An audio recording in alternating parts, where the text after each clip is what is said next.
আরও কোণঠাসা ইউনুস। এবারে বাংলাদেশকে আর্থিক সাহায্য বন্ধ করলো আমেরিকা। দায়িত্ব গ্রহণ করেই বাংলাদেশকে বড় ঝটকা ট্রাম্প সরকারের। আমেরিকা থেকে বিপুল অর্থ সাহায্য পায় বাংলাদেশ। ট্রাম্পের সিদ্ধান্তে বেজায় ফাঁপড়ে ইউনুস সরকার। বদল বাইডেনের তৈরি বহু আইন, ট্রাম্পের মার এবার ইউনুসের ঘাড়ে।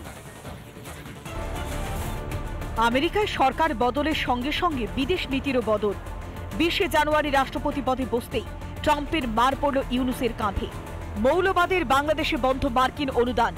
আমেরিকার আন্তর্জাতিক উন্নয়ন সংস্থা United state agency international development বা ইউএসএআইডি থেকে যে আর্থিক সাহায্য পেত বাংলাদেশ, এবার তা বন্ধ হলো। বাংলাদেশের স্বাস্থ্যক্ষেত্রের উন্নতিতেও কয়েকশো কোটি টাকা সাহায্য করেছে আমেরিকা। শুধু তাই নয়, বাংলাদেশে পরিবেশ, শিক্ষা, কৃষকদের রোজগারে বিপুল টাকা ঢালত আমেরিকা।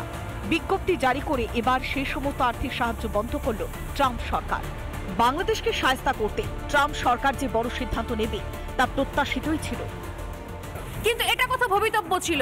ডোনাল্ড ট্রাম্প যে মুহূর্তে ক্ষমতায় আসবে, আমরা বলেছিলাম যে মুহূর্তে উনি চার্জ নেবেন, উনি টেক ওভার করবেন পুরো বিষয়টা, সেই মুহূর্ত থেকে কিন্তু বাংলাদেশের কপালে দুঃখ নাচছে। কারণ ডোনাল্ড ট্রাম্প শুধুমাত্র কথা বলার জন্য কথা বলেননি, এবং ডোনাল্ড ট্রাম্প কিন্তু বারবার ইউনুস সরকারকে আগাম সতর্কবার্তা দিয়েছে, আগে থেকে ওয়ার্ন করেছে যে অবিলম্বে সেখানে হিন্দু নিধন বন্ধ করতে হবে, যদি না হয় তাহলে বন্দোবস্ত করা হবে। এবং এই যে অর্ডারটা, এটাও কিন্তু প্রত্যাশিত। আর্থিক সংকটে জুঝবে ইউনুসের বাংলাদেশ, আর তার উপর আমেরিকার সিদ্ধান্তে যেন মরার উপরে খাড়ার ঘা। এখন এটি কিন্তু ডোনাল্ড ট্রাম্প দ্বিতীয়বার ক্ষমতায় আসার আগের থেকেই তার সাথে বর্তমান বাংলাদেশের যে কেয়ারটেকার ইউনুস সরকার, তার যে সম্পর্ক ছিল, বা ইউনুস সাহেবের সাথে ডোনাল্ড ট্রাম্পের পূর্ববর্তী যে ব্যক্তিগত সম্পর্কের জায়গাটাও আমরা দেখেছি, যেখানে তিনি ডোনাল্ড ট্রাম্পকে হারানোর জন্য অর্থ ব্যয় পর্যন্ত করেছিলেন, সেই জায়গাটা আমাদেরকে মাথায় রাখতে হবে।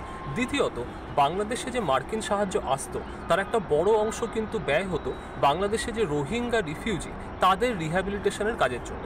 আরেকটা অংশ অবশ্যই ব্যয় হতো, যেমন রেড ক্রিসেন্ট সোসাইটি, যেটা রেড ক্রস সোসাইটির বাংলাদেশের ভার্সন, তাদের মাধ্যমে এটা ব্যয় হতো বাংলাদেশের দক্ষিণাঞ্চলে যে বিপুল বন্যা বা অন্যান্য ঝড়ঝঞ্ঝা আসে, এই সমস্যাগুলো মোকাবিলা করার জন্য। এখন এই ধরনের হিউম্যানিটেরিয়ান কাজের ক্ষেত্রে একটা নেগেটিভ প্রভাব অতি অবশ্যই কিন্তু পড়বে।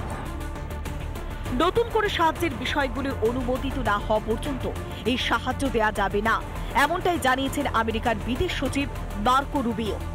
বাংলাদেশের রাজনৈতিক অস্থিরতাতে ছিলই, এবার আরো কোণঠাসা হয়ে পড়ল ইউনুসের সরকার। রিপাবলিক বাংলা।